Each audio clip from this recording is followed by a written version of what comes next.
क्रैपमास्मगमपान्ता न एतत् त्वयि उपपद्यते कुत्रं हृदयदुर्बलं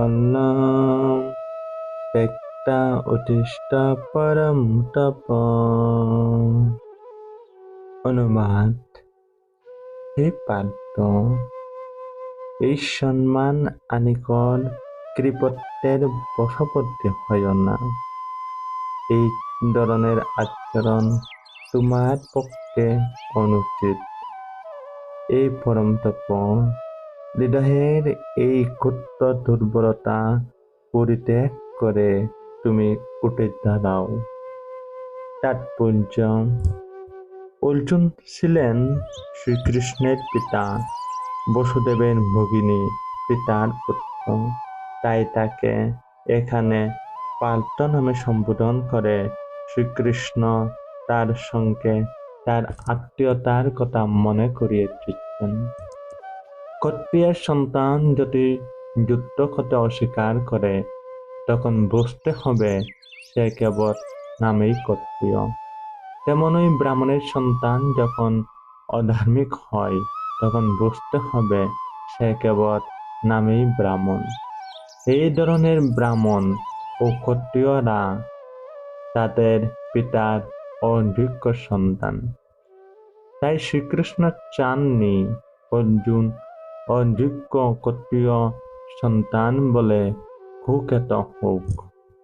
অর্জুন ছিলেন শ্রীকৃষ্ণের সবচেয়ে অন্তরঙ্গ বন্ধু এবং শ্রীকৃষ্ণ তার রথের সারথি হয়ে নিজেই তাকে পরিচালিত করছিলেন।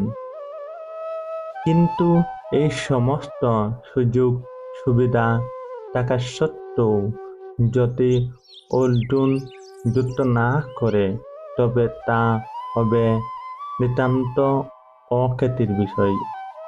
তাই শ্রীকৃষ্ণ তাকে বললেন, এই রকম আচরণ করা তার পক্ষে অশোভন।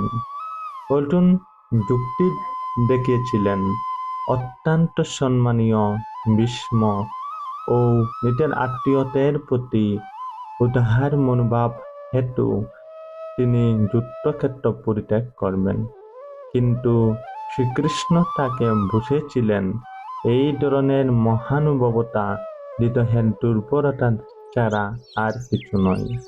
এই ধরনের ভ্রান্ত মহানুভবতাকে মহাজনেরা কখনোই অনুমোদন করেননি। সুতরাং শ্রীকৃষ্ণের পরিচালনায় অর্জুনের মতো পুরুষের এই ধরনের মহানুভবতা অথবা তথাকথিত অহিংসা পরিত্যাগ করা উচিত।